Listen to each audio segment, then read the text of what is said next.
The red emergency lights pulsed across the faces of Summit Technologies' best engineers, their expressions a mixture of confusion and mounting panic. The rhythmic flashing cast an almost surreal glow throughout the subterranean data center, where the constant hum of servers had risen to a dangerous whine. Digital displays on the wall flashed critical warnings, the core temperature of their primary servers climbing 1 degree per minute.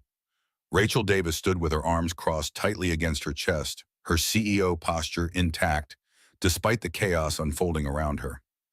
At 42, she had weathered many corporate storms, but never one that threatened to literally melt the foundation of the company her father had built. The massive screen above the central console displayed a merciless countdown, 43 minutes until system failure. What exactly are we looking at? Her voice cut through the tension, precise and controlled. The lead engineer glanced up from his station, sweat beading on his forehead. The magnetic lock on the main coolant valve has failed. We're locked out of the system. Temperature's rising and we can't stop it. At this rate, we'll lose everything. 30 years of data, all client accounts, the entire network. Complete meltdown. Rachel's mind calculated the implications, hundreds of millions in losses, thousands of affected clients, and a blow to Summit Technologies' reputation that they might never recover from. Beside her, Michael Keating, the company's COO, paced in tight circles, his phone pressed against his ear. "I don't care who you have to wake up." Michael's voice was a venomous whisper as he barked into the phone. "Find me someone who can fix this system now. This is not a drill. We have less than an hour." The chief engineer shook his head. "This system is proprietary. We've tried every override code, every manual reset. Nothing's working. It's as if someone built a kill switch directly into the architecture." Rachel's eyes narrowed. Her father had been obsessive about security protocols, but this seemed beyond paranoid. A system designed to self-destruct, it didn't make sense.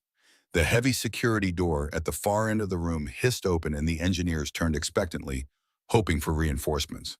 The man who entered wasn't wearing the expected corporate uniform or even the casual attire of their tech consultants. He wore faded work pants and a worn leather jacket that had seen better decades.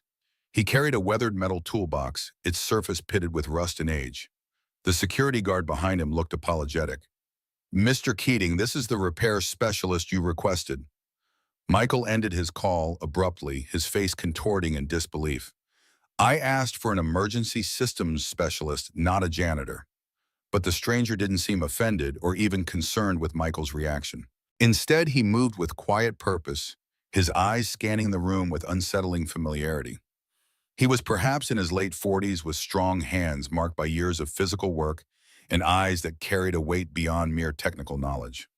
"I'm David Walker," he said, simply setting his toolbox down with a solid thunk that seemed to silence the room for a moment. "I understand you have a coolant lock issue." Rachel barely registered his words. Her attention had fixed on the faded emblem stenciled on the side of his toolbox, a distinctive gear surrounding an atom. It was a logo she had only ever seen in her father's old photographs, one that Summit Technologies hadn't used in 3 decades. "Why is my company's logo on your toolbox?" Her question sliced through the tension, sudden and sharp. David didn't flinch under her scrutiny. "It's the original design, one you haven't used in 30 years. The room fell into deeper silence, the whining servers and flashing alerts momentarily forgotten. The engineers turned from their screens, attention captured by the strange confrontation unfolding amid their crisis. Michael stepped forward, his customary corporate smoothness replaced by something harder. "This is a restricted area. How did you get clearance to be here?" "You asked for someone who could fix your system." David's voice remained even, but his eyes shifted to Michael, holding his gaze a beat too long. "I'm the only one who can." A flicker of something, recognition fear, passed across Michael's features, quickly masked by renewed hostility. "Security, I want his credentials checked again, and Pichot." "Because this belonged to my father, Robert Walker," David interrupted, his quiet words carrying undeniable weight that halted Michael mid-sentence. "He was the 3rd founder of this company." The revelation rippled through the room. Rachel felt as if the floor had shifted beneath her feet. She had grown up hearing stories of Summit Technologies' founding, the brilliant partnership between her father, James Davis, and Michael's father, William Keating. Never once had she heard of a 3rd founder. "That's impossible," she said, though the logo staring back at her suggested otherwise. Michael recovered his composure, his voice hardening. This is absurd. We're in the middle of an emergency. Security escort him. The temperature gauge just hit 82 degrees. The chief engineer called out, panic edging back into his voice. Whatever we're going to do, we need to do it now. David turned toward the main server cabinet, ignoring Michael completely. This isn't a random failure. The system is trapped in a feedback loop designed to cascade once triggered. When the core temperature hits 90 degrees, it won't just wipe your data. It'll send a power surge that will physically destroy your primary servers. How could you possibly know that? Rachel demanded. Because my father built it that way, David answered, kneeling beside the main console and unlatching his toolbox. When did the problem start? The chief engineer glanced at his logs. System ran its weekly diagnostic about an hour ago. That's when the temperature began rising. David nodded as if confirming a theory. The cascade was triggered by an encrypted command sent to the server 3 days ago, set to activate during the routine diagnostic. Inside his toolbox was not the chaotic jumble of tools Rachel had expected, but a meticulously organized collection of custom instruments, each nestled in worn velvet lining. David selected what looked like a modified voltmeter with brass fittings that seemed wildly out of place next to the cutting-edge technology surrounding them. This is ridiculous, Michael snapped, his face flushing. You expect us to believe you can fix a quantum-cooled server array with antique junk from a rusty toolbox? David didn't bother responding. With practiced precision, he located an unmarked access port near the base of the server cabinet, one that none of the engineers had even noticed, and attached his device using a pair of specialized clips. Your father, James Davis, was the architect, David said to Rachel, his fingers adjusting dials on his device. He could take my father's visions and make them practically implementable. William Keating was the salesman. He secured the funding, built the client relationships. He paused, looking up at her with eyes that seemed to carry decades of buried truth. But my father, Robert Walker, was the inventor. The heart of Summit's technology has always been his design. If that were true, his name would be on the founding documents, Rachel countered, though doubt had begun to creep into her voice. It was, until it wasn't. David turned his attention back to his work, attaching a small brass key into a keyhole on his device. My father believed in balance. In every system he built, for every lock there was a key, for every fail-safe a protocol. The whine of the overheating servers had reached a painful pitch. The temperature display now read 86 degrees. Several engineers had backed away from the cabinets as if physical distance might save them from the impending disaster. It's almost done, David said, turning a final dial on his device. A soft green light flickered on, and for just a moment, a line of code flashed on the main diagnostic screen. RW protocol engaged. David let out a long breath and typed a rapid sequence of commands into the terminal. For a heartbreaking moment, nothing happened. The temperature gauge crept to 88 degrees. Then came a deep mechanical groan as the main coolant pumps kicked back into operation. A wave of cold air washed through the room, and the high-pitched whine of the servers began to descend. The red numbers on the temperature gauge finally mercifully began to fall to 84. A wave of relieved cheers erupted from the engineers. But Rachel's focus remained fixed on David, who was calmly packing away his equipment. Michael stood utterly still, his expression unreadable. Without a word, he turned and walked out, the heavy security door hissing shut behind him. His silent retreat felt more ominous than any outburst would have been. The emergency lights ceased their pulsing as the system returned to normal status. The chief engineer approached Rachel, barely containing his amazement. I've never seen anything like that. The guy just knew exactly what to do. Have everyone clear the room, Rachel ordered. I need to speak with Mr. Walker privately. The engineers filed out their curious glances, bouncing between Rachel and David. Rachel waited until they were alone. Only then did she allow her CEO mask to slip slightly. You just saved my company, she said, the words feeling inadequate against the weight of what had happened. I saved my father's work, David corrected, closing his toolbox with a soft click. The elevator ride to Rachel's penthouse office was thick with unspoken questions. 2 security guards stood at the rear of the car, their presence a formality that seemed pointless after what had just transpired. The real power in the small space existed in the quiet tension between the CEO in her tailored suit and the repairman in his worn work jacket.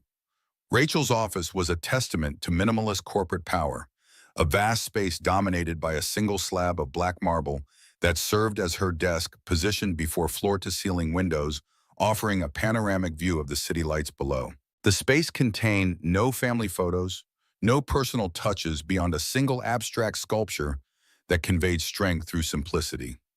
"Sit," she said, gesturing to one of two leather chairs facing her desk. David placed his toolbox beside the chair before sitting, looking distinctly out of place in the sterile executive environment. Rachel didn't immediately take her own seat. Instead, she stood at the window, her silhouette framed against the cityscape, gathering her thoughts. "I want the whole story," she finally said, turning to face him. "No theories, no assumptions, just what you know to be fact." David took a measured breath. "My father, Robert Walker, was the true heart of Summit Technologies. He created the core architecture your company still uses today, though it's been built upon and modified. Your father, James Davis, was the one who saw the business potential in my father's innovations. He structured the company, designed the corporate roadmap. William Keating brought in the investors and broke down doors to get meetings. In the beginning, they were perfectly balanced: the inventor, the architect, and the hammer." Rachel's face remained carefully neutral, but her mind was racing through the implications. "My father never once mentioned a third founder. They were equal partners." David continued, a flicker of inherited pain crossing his features. "A three-way split signed on a napkin in a diner before they had your father's lawyer formalize it. My father trusted them both completely." He paused. "That was his mistake." Rachel finally sat down, the immense marble desk between them, suddenly feeling like a barrier she didn't want. "Continue." "The company grew faster than anyone anticipated. My father stayed focused on the technology, on creating the future. He didn't pay attention to stock certificates or legal filings. William Keating handled that with your father's approval." David leaned forward slightly. "They started issuing new classes of shares, diluting my father's stake without his knowledge. They'd have him sign complex documents telling him they were patent protections or funding arrangements, when in reality he was signing away his own company piece by piece." Rachel felt a cold weight settling in her stomach. "My father was a man of integrity." Was he? David's question wasn't angry, just quietly challenging. Or was he a man who let his partner do the dirty work while he looked the other way? William Keating was the aggressor, but your father enabled him. The accusation hung in the air between them. Rachel wanted to defend her father, to dismiss David's story as the bitter fiction of a man with an agenda. But the logo on the toolbox, the kill switch in the system, the way David had known exactly how to save them when all their experts had failed.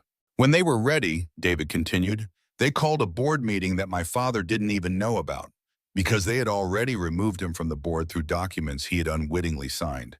They accused him of erratic behavior, of being a liability to the company's stability. They used his obsessive focus on his work against him. And then they offered him a settlement that was an insult, a fraction of what his stake was worth. When he refused, William threatened to destroy his reputation, to blacklist him from the entire industry." David's calm facade cracked slightly, decades-old anger flashing in his eyes. "My father was an inventor, not a fighter. They broke him. He walked away with nothing but this toolbox and a box of his notes. They changed the logo, rewrote the company history, and erased Robert Walker from existence." The silence that followed was heavy with the weight of accusation. Rachel walked slowly back to her desk and sat down, feeling suddenly small behind the massive slab of marble. "Why now, Mr. Walker?" she asked, her voice barely above a whisper. "Why, after all this time?" The question seemed to pull David back to the present. The anger faded from his eyes, replaced by a raw vulnerability that felt out of place in the sterile corporate office.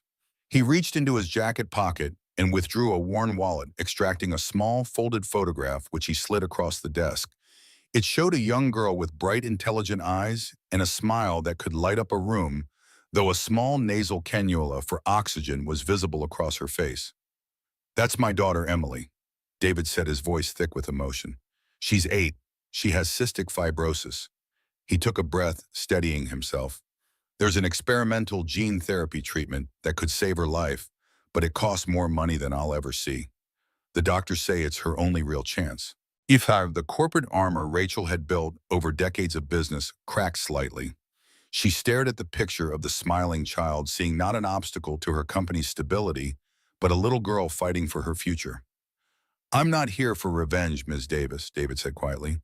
"I'm here because I'm a father who's running out of time." Rachel looked up from the photograph, her CEO mind reasserting control. "This is an incredible story, Mr. Walker, but it remains just that, a story. The corporate records are clear. The history is written. Do you have any proof, any documents, anything beyond your father's word in this toolbox?" David's shoulders slumped slightly. "They took everything. The contracts, the legal files, all of it. But my father was a genius and he knew they would. He told me before he died that he hid the one thing they could never find, the original signed partnership agreement that proves everything." He leaned forward, his eyes locking onto hers with an intensity that cut through the corporate pretense. "He hid it somewhere in this building. He left me clues, a series of puzzles in his old notes. I've spent years solving them, but I could never access the final location because it's in a high-security area. Tonight's system failure was the first chance I've ever had to get inside." The intercom on Rachel's desk buzzed harshly, breaking the moment. "Ms. Davis," her assistant's strained voice announced, "Mr. Keating is here to see you. He says it's urgent." Rachel hesitated only briefly. "Let him in." She gave David a warning glance. Not a word. The office door swept open and Michael stormed in, his face flushed with barely contained rage. He stopped short when he saw David still sitting there, and his expression twisted with contempt. "Why is he still here?" Michael demanded, jabbing a finger at David. "He should have been escorted out an hour ago." "He is here," Rachel replied, standing to her full height, "because I am not yet satisfied with his report on the system failure. His contract is not terminated." Michael's laugh was sharp and ugly. "His contract, the man is a con artist, Rachel." He threw a thin file onto her desk. "I had security run a background check. David Walker, a string of failed repair businesses, mountains of medical debt." He sneered. "And would you look at that? A daughter with a pre-existing condition so severe, no insurance will touch her. He's desperate. He probably sabotaged our system himself to get in here with this sob story about his long-lost father." The accusation was calculated to sound plausible, the exact story a board of directors might believe. David's jaw clenched, but he remained silent, following Rachel's lead. Rachel didn't even glance at the file. "Are you suggesting that a freelance repairman somehow bypassed 30 years of security protocols to trigger a hidden flaw that none of our in-house experts even knew existed? All for a payday he had no guarantee of getting?" She picked up the file between two fingers as if it were contaminated. "Your desperation is showing, Michael." "My desperation," Michael shot back. "I'm trying to protect this company, our father's company, from an obvious grifter. He's playing on your sympathy, Rachel. This is a shakedown, plain and simple." Michael straightened his tie, regaining his corporate composure. "I'm instituting a full security review of the entire building, starting with the sublevels. New protocols, new access codes, biometric scanners on all sensitive areas, including the cornerstone server room. It's my job as COO to mitigate threats, and right now he is the biggest threat we face." The threat was clear. Michael was going to lock down the building, making it impossible for them to search for whatever proof Robert Walker might have hidden.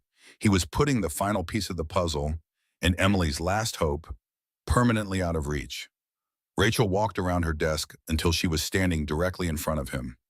"You will do nothing of the sort without my written approval. This company has one leader, Michael, and it isn't you. Now get out of my office." The sheer force of her command made Michael take an involuntary step back. They were locked in a silent battle of wills, COO versus CEO, the culmination of a power struggle that had been brewing for years. With a final venomous glare at David, Michael turned and left, the office doors closing with a soft hiss behind him. The room was quiet again, but the confrontation had changed everything. The threat was no longer a ghost from the past. It was a living, breathing enemy, and he was on high alert. "He's going to bury it," David said, his voice grim. "Whatever proof is in that room, he'll find a way to destroy it before we can reach it." "Not if we get there first." Rachel's mind was already working, doubt and hesitation replaced by cold resolve. Michael's panicked, aggressive reaction had been the final piece of evidence she needed. He knew something. Her father might have known something too. She pulled up the building security schematics on her monitor. He mentioned a security review. That means he'll have to file a work order. It will take him at least 24 hours to get authorization and bring in a team. She looked at David, a new fire in her eyes. That gives us a window. Tonight. David stared at her in disbelief. He had come expecting a fight, a dismissal, maybe a small settlement if he was lucky. He hadn't expected an ally, let alone the CEO herself. We go back down to the cornerstone after the night shift has settled in, she continued, thinking aloud. My executive override can bypass most internal security. Your father's clue mentioned an architect's signature. My father was a frustrated architect before he built this company. He personally designed the layout of that server room. If there's a secret, I'm the one most likely to recognize it. She turned her monitor towards him, displaying a detailed blueprint of the server room. We have one night to find a 30-year-old document in a room full of ghosts. Her expression showed a mixture of determination and clear understanding of the risk they were about to take. Are you ready? The drive home was a blur for David. For the first time in years, he felt a flicker of something he had long since buried hope. It was dangerous, fragile, almost painful in its intensity. He let himself into his small apartment, the lights dimmed, and the only sound the soft hum of Emily's oxygen concentrator. Mrs. Gable, the kind elderly woman from next door who watched Emily in the evenings, was dozing in an armchair, a half-finished knitting project in her lap. She stirred as he entered. Oh, David, you're late. Is everything all right? Just a complicated job, Carol, he said, forcing a reassuring smile. How is she? She was a bit tired today, but she ate well. She drew you a picture. Mrs. Gable pointed to a paper on the small kitchen table. It was a crayon drawing of a smiling man with a toolbox standing next to a little girl with an impossibly long ponytail. Above them, a bright yellow sun shone down. David felt the familiar ache in his chest, a mixture of profound love and gut-wrenching fear. This was why he was doing this, for more days under that yellow sun. After thanking Mrs. Gable and seeing her to the door, David quietly pushed open Emily's bedroom door. She was asleep, her small face peaceful in the soft glow of her rocket ship nightlight. He could hear the faint whistle of her breathing, a sound that was both comforting and a constant, terrifying reminder of the clock that was always ticking for her. He gently brushed a stray strand of hair from her forehead, his fingers trembling slightly. He was about to declare war on one of the most powerful men in the city, with the CEO of a billion-dollar company as his only uncertain ally. The odds were impossible. But looking at Emily, he knew he had no other choice. I'll fix this, sweetie, he whispered. I promise. 2 hours later, he stood in the shadow of the towering Summit Technologies headquarters, the building a sleeping giant in the night. A black town car with tinted windows pulled silently to the curb. The back door opened. Rachel had changed out of her CEO's suit into a simple black turtleneck and slacks. She looked less like an executive and more like someone prepared for covert operations. Get in, she said, her voice low but commanding.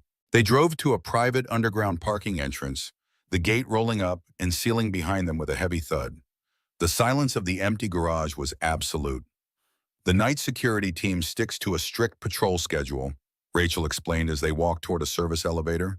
Her voice was steady, but David could see the tension in her posture. They sweep the sub-levels at the top of every hour. It's 11:40 now. That gives us until midnight to get into the room, and another hour after that before their next pass. She swiped her key card and a small panel lit up green. Executive override. It logs my entry, but it won't trigger an alert unless I access a restricted area like R&D or Treasury. She glanced at him. As far as the system is concerned, I'm just working late. They rode the elevator down in silence, the air thick with unspoken fears. When the doors opened to the sub-level, the corridor was deserted and bathed in the eerie, low-power lighting of the night cycle. The server room, the cornerstone as it was called, was at the end of the hall. Rachel swiped her card again, and the heavy door hissed open. Inside the room was cold and quiet. The angry whine of the dying servers had been replaced by a calm, steady hum. It felt less like a crime scene now and more like a crypt. The architect's signature, Rachel murmured, her eyes scanning the room. My father was a perfectionist, obsessive about details. Everything had to be symmetrical balanced. If something is out of place in here, he's the one who put it there. They began their search, moving with quiet urgency. They examined floor panels, ceiling tiles, the server racks. David consulted a copy of the blueprint Rachel had printed, cross-referencing it with his father's notes. Everything seemed perfect, exactly as it appeared on the schematic. There were no hidden panels, no secret switches. Frustration began to set in. "Maybe I was wrong," David said, his voice laced with defeat. "Maybe the clue meant something else entirely." "No," Rachel said, her gaze fixed on the far wall. "You were right. I've just been blind." She walked toward a small, polished brass plaque mounted on the concrete. It was a dedication plaque, the kind found in any corporate building. Summit Technologies, founding partners, James Davis and William Keating. Building tomorrow today. "I've seen this plaque 100 times, Rachel said, her voice barely a whisper. "It's been here since the beginning. A monument to the official story." "What about it?" David asked, moving to her side. "Look at it," she urged. "It's crooked." David looked closer. She was right. The plaque was off by a single, almost imperceptible degree.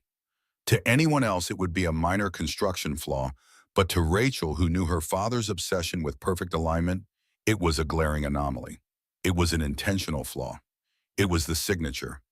Rachel ran her fingers along the edge of the metal.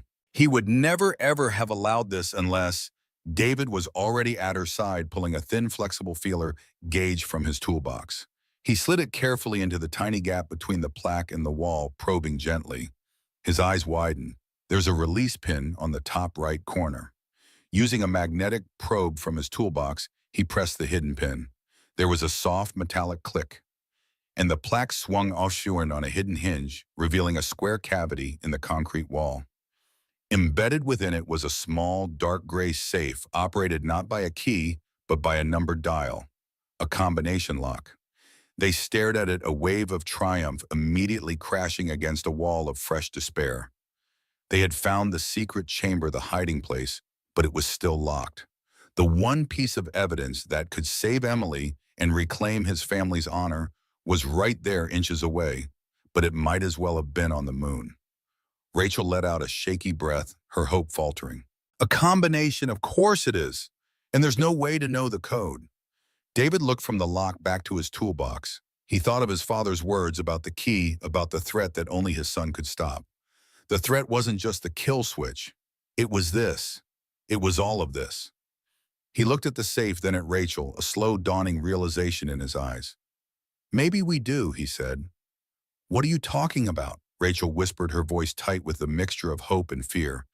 "How could we possibly know the combination?"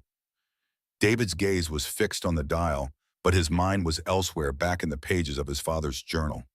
"My father was a creature of logic and sentiment all at once," he began thinking aloud. "He wouldn't have used a birthday or a random number. It would be something meaningful, something that represented the soul of his work, a number that was both a signature and a foundation." He turned to face her, his eyes alight with sudden energy. In his notes, there's a patent number he circled over and over again. It's the patent for the original magnetic core processor, the invention that started everything. He called it his Genesis patent. "I always thought he was just proud of it, but what if it was more? What if it's the key?" Rachel's breath hitched. She knew the patent he was talking about. It was officially registered under the names Davis and Keating. But company legend, the whispered history among the old engineers, had always hinted at a third unnamed genius. "Patent number 31857, she recited from memory. "It was the bedrock of our company." 6 digits, David said, his voice barely audible. He stepped up to the safe, his hand hovering over the dial. "My father always said the most important things should be hidden right out in the open." His fingers, usually so steady, trembled as he gripped the cold metal wheel. The silence in the room was absolute, broken only by the soft, rhythmic clicks of the tumblers as he turned the dial right to 3, then left, past 1 to 8, right to left to 7. He took one final shaky breath and pulled the handle. The safe was silent for a moment, and David's heart sank. Then with a low, heavy thunk, the thick steel bolt retracted. The door swung open. They stared into the dark cavity, their breath held. Inside, resting on a bed of faded velvet, was a single thin leather folder. It was perfectly preserved, untouched by the 30 years that had passed around it. David reached in with a reverent hand and lifted it out. He placed it on top of a server cabinet and opened it. On top lay a single sheet of paper, a document that had once been a common diner napkin, now yellowed with age but protected by a plastic sleeve. On it, in faded blue ink, were the terms of a partnership dividing a new unnamed company three ways. Below the terms were three signatures: a bold, confident James Davis, a sharp, angular William Keating, and a fluid, elegant Robert Walker. It was real. It was the smoking gun.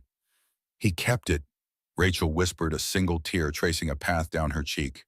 It wasn't a tear of sadness, but of profound, earth-shattering validation. The lie was real, which meant the truth was too. Beneath the napkin was the formal, notarized partnership agreement, stating in clear legal terms the equal one-third ownership of Robert Walker. But there was something else tucked into the folder. A small, sealed envelope made of thick, cream-colored paper. Written on the front in unfamiliar handwriting was a single word: James, an unopened letter to her father. Before either of them could process the meaning of this new discovery, a sound from the hallway shattered the moment. A keycard swiped. The lock on the cornerstone's door clicked open. They froze, eyes wide with panic. The security sweep was an hour early, but it wasn't the blue uniformed security guards who stepped into the room. It was Michael Keating, and he was not alone. Flanking him were two large men in dark suits, their faces hard and impassive. They were not company security. Michael's eyes immediately fell on the open safe, then to the documents in David's hands. A slow, triumphant, and utterly terrifying smile spread across his face. The mask was off. The cornered executive was gone, replaced by a predator who had just trapped his prey. "I knew it," Michael said, his voice dripping with condescending satisfaction. "I just knew you couldn't resist. Did you really think I wouldn't have a private security feed in the one room that holds my family's biggest secret?" Michael shook his head in mock pity. "My father may have been a monster, Rachel, but he wasn't stupid, and neither am I." The leather folder containing 30 years of buried truth felt impossibly heavy in David's hands. He instinctively moved it behind him, though the gesture was futile. The evidence was exposed, the safe was open, and Michael's private security team blocked the only exit. "What is this, Michael?" Rachel stepped forward, positioning herself slightly in front of David. Her CEO voice had returned sharp with authority, despite their compromised position. "These men are not authorized security personnel. Get them out of my building immediately." "Your building?" Michael's laugh was cold, empty of anything resembling humor. "As of 20 minutes ago, I called an emergency meeting of the board. I informed them that you were found in a secure area after hours with an unauthorized civilian attempting to access corporate archives." His smile widened, revealing the predator beneath the corporate veneer. "I suggested you were having a mental breakdown brought on by stress, that you've become a liability to the company's stability." The echo of Robert Walker's fate 3 decades earlier hung in the air between them, history repeating itself with cruel precision. "They voted to place me in temporary command of the company pending a full investigation of your fitness to lead." Michael gestured toward the folder in David's hands. "Now hand over my property. You won't get away with this." David's voice remained steady despite the hammering of his heart against his ribs. He carefully slid the documents back into the leather folder. "Get away with it." Michael's laugh was sharper, this time edged with genuine amusement. "I already have. You have a piece of paper. I have a board of directors, a billion-dollar legal team, and possession of this room." He nodded to his men. "Get the folder." One of the large men started moving toward them. David took a step back, shielding the folder with his body. Rachel remained rooted in place, her mind racing, searching for an angle, a weakness, an escape route. There was none. They were trapped. "You really should have left the ghosts alone, Rachel." Michael's voice dropped to a menacing whisper as he pulled a small remote from his pocket and pressed a button. The heavy reinforced door to the server room hissed shut with a resounding thud. A series of magnetic locks engaged, sealing them in. "Now," Michael said, his smile vanishing, replaced by a look of cold finality, "you're going to give me my folder." The air in the sealed room grew thick with tension. The hum of the servers seemed to fade into the background, overwhelmed by the sound of David's own ragged breathing. Michael's men began to close in their movements, deliberate, professional. They were not here to negotiate. The folder, Walker, Michael repeated, his voice dangerously soft. Give it to me, and I'll make sure the board is lenient. A generous severance for Rachel, for you. He paused, the words carefully chosen. I'll pay for your daughter's treatment, all of it. A private donation. No one ever has to know. It was a tempting offer, a lifeline. The one thing he wanted most in the world handed to him in exchange for his silence. David's eyes flickered to Rachel. He saw the fire in her gaze, the unbending will that refused to bow to a cheap threat. He thought of his father, broken and erased. He thought of Emily and what kind of man he wanted her to have for a father, a man who sold his soul or a man who fought. What's in the letter, Michael? Rachel's voice cut through the tension, a sharp blade of defiance. She was looking at the small, cream-colored envelope in David's hand, the one addressed to her father. You've seen what's inside, haven't you? That's what you're really afraid of. Not the contract, the truth. Michael's smile tightened, a micro-expression of discomfort flashing across his features. Ancient history, the ramblings of a failed man. Then let me read it, Rachel challenged, taking a step toward him. If it's nothing, it's nothing. But you won't allow that, will you? Because it proves my father wasn't the monster. Yours was, and my father was a coward who went along with it. The barb hit its mark. A flash of raw fury crossed Michael's face, momentarily cracking his controlled facade. He was weak. They both were. They didn't have the vision, the guts to do what was necessary. He dropped all pretense of civility. Enough games. Take it from them. The first man lunged. He was fast, but David was faster. In one fluid motion, he spun around, not to fight, but to act. He slammed his hand onto a large red emergency button on the server cabinet's control panel. It wasn't the kill switch. It was the fire suppression system override. Immediately, a deafening klaxon began to scream. Strobing emergency lights bathed the room in a nauseating red glare. But David hadn't triggered the gas release. He had activated the manual charge sequence, a pre-release warning designed to be unbearably loud. Simultaneously, he jammed a custom-made tool from his pocket, a circuit spanner, into the magnetic lock's power conduit. Sparks flew. The heavy thud of the locks disengaging was lost in the shrieking alarm. They were no longer sealed in, but the door was still blocked by two very large problems. The guards were momentarily stunned by the sensory assault. In that split second of confusion, David grabbed Rachel's arm. This way? He didn't run for the door.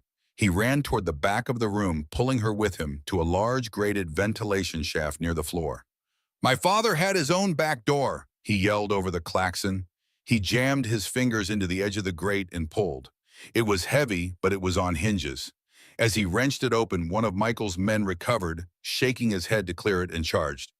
Rachel, go! David shoved the folder into her hands and turned to face the oncoming threat.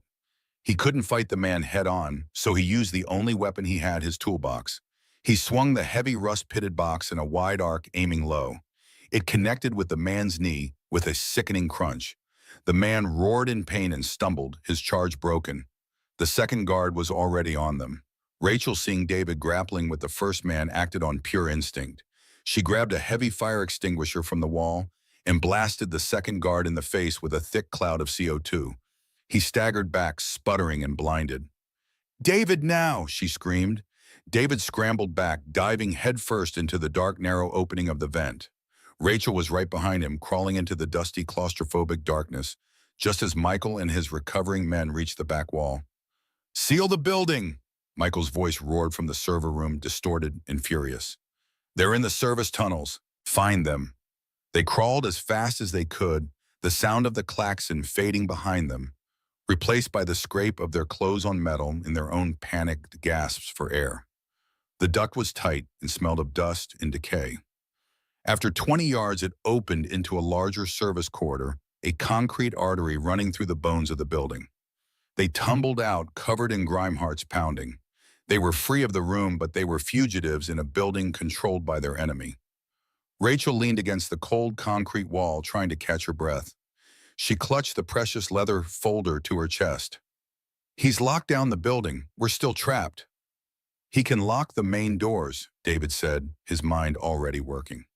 But this place is a maze. My father's notes, he had maps of these tunnels. There are ways out that aren't on any official records. He pulled out his phone, his hands shaking as he tried to turn on the flashlight. The screen lit up, showing a dozen missed calls from Mrs. Gable. A fresh wave of fear washed over him. "We need to call the police," Rachel said, pulling out her own phone. She had a signal faint but there. "And tell them what," David countered, his voice grim. "The acting CEO has just reported that the former CEO is having a psychotic episode and is running around the basement with a repairman. Who do you think they'll believe? The awful truth of Hindbar's hitter. Michael hadn't just trapped them physically. He had built a cage of lies around them. He controlled the building, he controlled the board, and right now he controlled the narrative. They could walk out the front door with the proof in their hands, and Michael would have them arrested or committed before they could say a word to anyone who mattered." From far down the corridor, they heard the sound of heavy footsteps and shouting. Michael's men were in the tunnels. They were hunting. Rachel looked at the folder in her hands, then at David. The document that was supposed to be their salvation had become the very thing that could get them killed. "This is worthless," she whispered, the reality of their situation crashing down on her, "if we can't get it to someone who will believe us." The sound of footsteps receded down a parallel corridor, and they were left in the suffocating darkness, the silence broken only by their own breathing. Rachel leaned against the grimy concrete wall, the leather folder a cold, heavy weight in her hands. "He's right," she whispered, the words tasting like ash. "We're ghosts. We have the truth, but we're trapped outside of reality. No one will listen." David was thinking, his mind racing through the fragments of his father's notes, through the stories of the old days, looking for an anchor, a piece of the past that Michael couldn't control. "The board," he said suddenly. "Michael said he has their support, but a board is never a monolith. There's always someone who remembers." Rachel's head snapped up. An image flashed in her mind, a man with kind, weary eyes and a handshake as firm as oak. "Joseph," she breathed. "Joseph Reynolds." "Who's that?" "The senior board member. He's been there since the beginning. He was my father's oldest friend, the company's first legal counsel. He's retired from day-to-day operations, but he holds the swing vote on any major decision." She paused, a new complication dawning on her. "He also revered my father. He'll never believe this story without absolute, irrefutable proof." "We have it," David said, gesturing to the folder. "We just have to get it to him." That was the problem. They couldn't email it, it would be intercepted. They couldn't call him and expect him to believe a wild story from a CEO who had just been painted as unstable. They had to get to him in person with the folder in their hands. And to do that, they had to get out of the building. "Follow me," David said, a newfound purpose in his voice. "My father's maps." He led her through the labyrinthine tunnels, relying on a memory of blueprints he had studied for years. It was a strange, ghostly pilgrimage. They passed humming electrical junctions and vast, silent water pipes. Twice they had to press themselves into darkened alcoves as the beams of flashlights from Michael's search parties swept past the gruff voices of the men echoing ominously in the concrete passages. During one of these tense waits, huddled together in the dark, Rachel's fingers brushed against the sealed envelope in the folder. She couldn't wait any longer. She had to know. Using the light from her phone, she carefully broke the 30-year-old wax seal. The paper inside was thick and unfolded with a soft crackle. The handwriting was the same as the signature on the napkin, elegant, precise, the script of a genius. "James," it began. "If you are reading this, it means William has won and you have let him.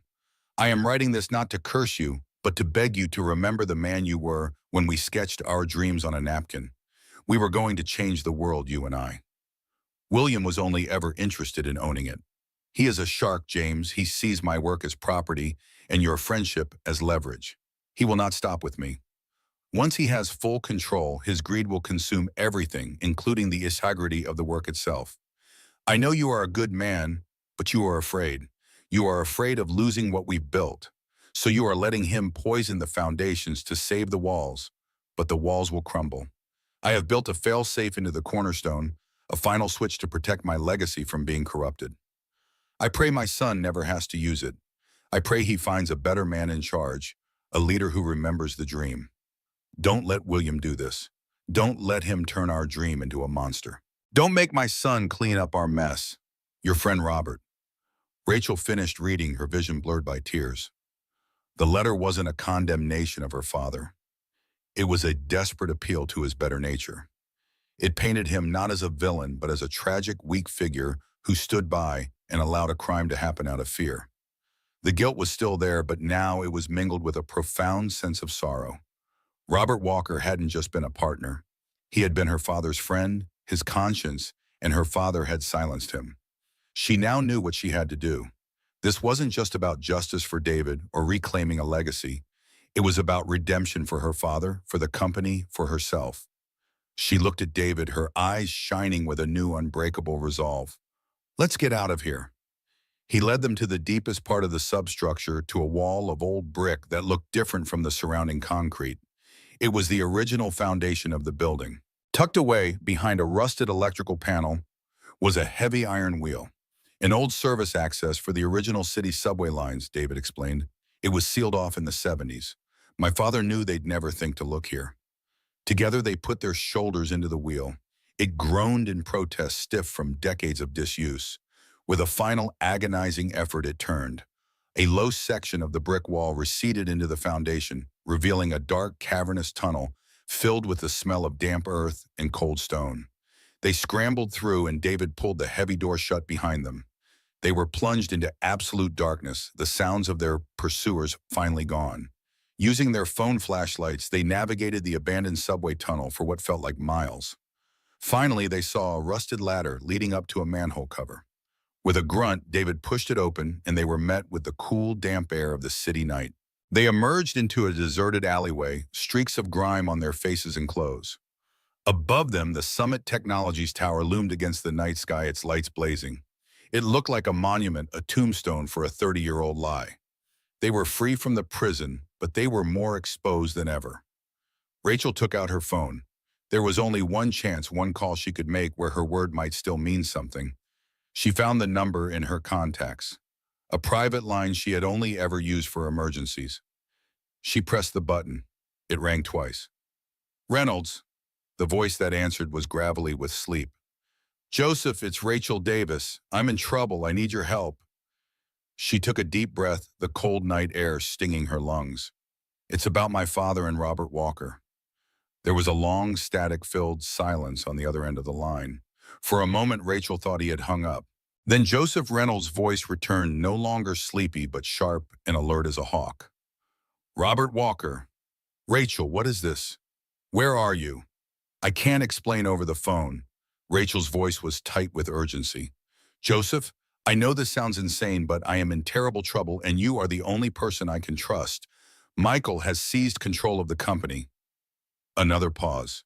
She could almost hear the old man's mind working, processing the impossible. "My study," he said finally, his voice a low command. "Use the garden entrance. Don't talk to anyone. And bring Robert Walker with you." He hung up before she could tell him Robert was dead. As they flagged down a taxi, David checked his phone again. The missed calls from Mrs. Gable had doubled. His thumb hovered over the call button, torn between two urgent necessities. Rachel saw his hesitation. "Call her," she said firmly. "Whatever is happening with your daughter, it matters more than this right now." David's hands trembled as he pressed the call button. "Carol, what's wrong? Is Emily okay?" The conversation that followed was brief, but the effect on David was devastating. His face drained of color. When he hung up, he looked at Rachel with eyes hollow with fear. "Emily's in the hospital. She had an acute lung infection. They've got her stabilized, but—" His voice broke. "I need to go to her." Rachel didn't hesitate. "Give me the address. We'll go there first." "No." David shook his head firmly. "Joseph Reynolds won't wait forever. Michael is moving fast. You take this to Joseph." He handed her the folder. "I'll go to Emily." "David, you've waited 30 years for this moment. This is your father's vindication, your daughter's future. And none of it matters if she doesn't make it through tonight." His voice was quiet but resolute. "My father would understand. He would want me with his granddaughter." Rachel saw in his eyes the same uncompromising love her own father had once shown for her. She nodded, accepting his decision. "I'll take it to Joseph. I'll make him believe." They parted at the next corner, David heading to Beth Israel Hospital, while Rachel continued to Joseph Reynolds' brownstone in the historic district. As their taxi pulled away, neither noticed the black SUV that had been parked half a block behind them. its engine starting as it began to follow David's cab. Beth Israel Hospital's emergency room was a chaos of beeping monitors and hushed urgent conversations. David burst through the doors, his heart in his throat. He found Mrs. Gable in the waiting area, her kind face drawn with worry. "Where is she?" David's voice cracked with fear. "Pediatric intensive care, 4th floor. They only let me stay with her because you weren't answering." "David, I'm so sorry. It happened so fast." David was already running to the elevators, leaving Mrs. Gable's apologies hanging in the air. The elevator seemed to crawl upward each second an eternity. When the doors finally opened, he sprinted down the corridor, skidding to a halt at the nurse's station. "Emily Walker," he gasped. "My daughter, where is she?" A nurse looked up, her expression softening with recognition. "Mr. Walker, we've been trying to reach you. She's in room 412, but—" David didn't wait for her to finish. He pushed through the door to find his daughter looking impossibly small in the hospital bed, her skin pale against the white sheets. Tubes and wires connected her to machines that monitored every aspect of her fragile existence. Her breathing was labored despite the oxygen mask covering her face. A doctor stood beside her bed checking her vitals. He looked up as David entered. "Mr. Walker, I'm Dr. Patel. Your daughter is stable for now, but her condition is serious. The infection has compromised her already weakened lungs." "Will she—" David couldn't finish the sentence, the word "die" sticking in his throat. "We're doing everything we can," Dr. Patel said, the practiced neutrality of his tone failing to mask the gravity of the situation. "The next 24 hours will be critical. She needs more aggressive treatment than what we can provide here. There's an experimental protocol at Boston Children's that would be ideal for her case, but—" He hesitated, the unspoken issue of cost hanging in the air. David sank into the chair beside Emily's bed, taking her small hand in his, the hand that had just hours ago drawn a picture of them standing in the sunshine. "I'll get the money, Bo," he whispered, more to Emily than to the doctor. "Whatever it takes." Dr. Patel nodded, though his expression showed he'd heard such desperate promises before. "I'll be back to check on her in an hour. Press the call button if anything changes." Left alone with his daughter, David felt a crushing weight of helplessness. The folder, the evidence, his father's legacy, none of it would matter if he lost Emily. Yet without the justice that folder represented, he might not be able to save her. He was so absorbed in his vigil that he didn't notice the door opening behind him. He didn't see the 2 men in dark suits enter until they were standing on either side of his chair. "Mr. Walker," a smooth voice spoke from the doorway. What a terrible situation. David looked up to find Michael Keating standing there, his expression a perfect mask of corporate concern. "I'm so sorry about your little girl. Cystic fibrosis is such a cruel disease." "Get out," David growled, rising to his feet. "You have no right to be here." "On the contrary," Michael smiled, closing the door behind him. "As acting CEO, I have a responsibility to ensure Summit Technologies maintains good community relations, especially with the families of our contractors."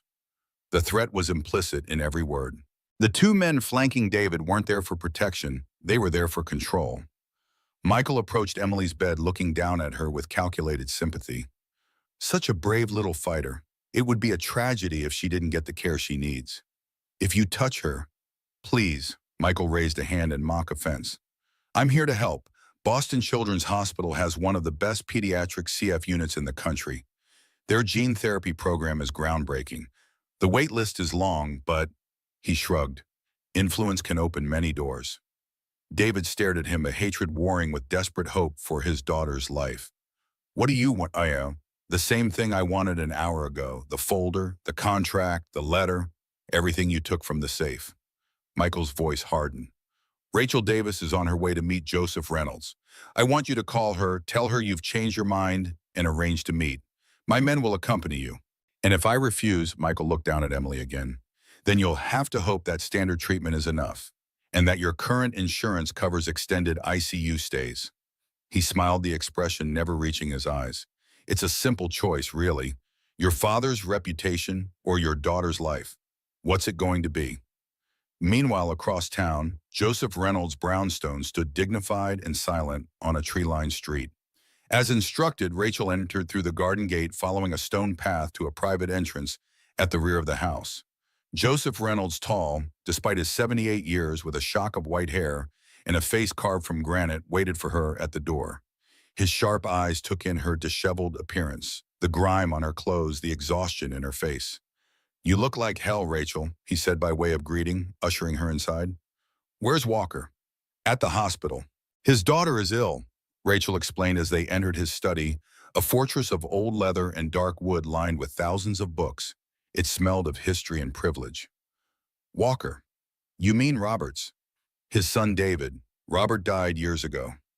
Rachel's words hung in the air between them. Joseph's face remained impassive, but something flickered in his eyes, a shadow of old grief quickly suppressed. "Sit," he commanded, gesturing to a leather chair by the fireplace.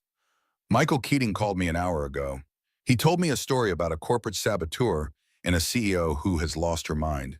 He's calling an emergency board meeting for 9 a.m. to have you formally removed." He handed her a glass of water, his eyes boring into hers. "Now you're going to tell me your story, and it had better be good." Rachel placed the leather folder on the antique desk between them. "It's not my story, Joseph. It's the truth my father helped bury 30 years ago." Slowly, methodically, she laid it all out. The system failure that had brought David to Summit Technologies. The discovery of the third founder. The hidden safe. The documents that rewrote the company's history. Joseph listened, his expression unreadable, his fingers steepled before him. He examined each document under his desk lamp, his eyes accustomed to scrutinizing contracts for loopholes, missing nothing. He saw the three signatures names that had defined his own youth. He saw the truth of the paper, the ink. "I always wondered," he said softly, almost to himself. "James was never the same afterward. After William took full control, your father became haunted. I thought it was just the pressure of success." He looked up at Rachel, his face a mask of conflict. "This is a 30-year-old document. Michael's lawyers will call it a forgery. They'll bury you in the memory of Robert Walker in legal fees and slander. It's not enough." This was the moment. Rachel took the cream-colored envelope from the folder, her hand trembling slightly as she slid it across the desk. "This is," she said. "It was sealed until tonight. We found it with the contract. It's from Robert to my father." Joseph stared at the envelope as if it were a venomous snake. With a heavy sigh, he picked it up and read the letter that had already shaken Rachel's world. As he read, the impassive mask crumbled. The lines on his face deepened. His jaw tightened. By the time he reached the final heartbreaking sign-off, his eyes were glistening with unshed tears. He had not just read a letter. He had heard the voice of a dead friend crying out from the grave. He gently placed the letter on the desk, his movements slow and heavy, with the weight of a lifetime of misplaced loyalty. He looked at Rachel, his expression full of a new terrible understanding. "Your father was a good man," he said, his voice thick with emotion. "But he was a coward." "And William Keating?" Rachel asked quietly. "William was a wolf," Joseph's voice hardened. "I helped them build a sheepfold, and I never realized a wolf was already inside." At that exact moment, Rachel's phone rang.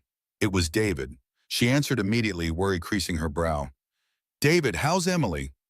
The voice that replied sounded strained different. "She's stable. Listen, Rachel, I've been thinking. We should meet, compare notes before you do anything with those documents." Something in his tone set off alarm bells in Rachel's mind. "Where are you now?" "Still at Beth Israel. Could you come here? There's a coffee shop across the street." Rachel's grip on the phone tightened. David would never leave Emily's side right now, not even to cross the street. And he would never use such a business-like tone when discussing his critically ill daughter. Someone was listening to this call. "Of course," she said smoothly, meeting Joseph's concerned gaze. "I'll be there in 30 minutes. As soon as she hung up, she turned to Joseph. "Michael has him. He's using his daughter as leverage." Joseph didn't waste a second on shock or disbelief. He moved to his desk with the efficiency of a man half his age pressing a button on his phone. "Henry, bring the car around and call Edwards. Tell him it's the scenario we discussed. Authorization code Orpheus." Rachel looked at him in surprise. "What are you doing?"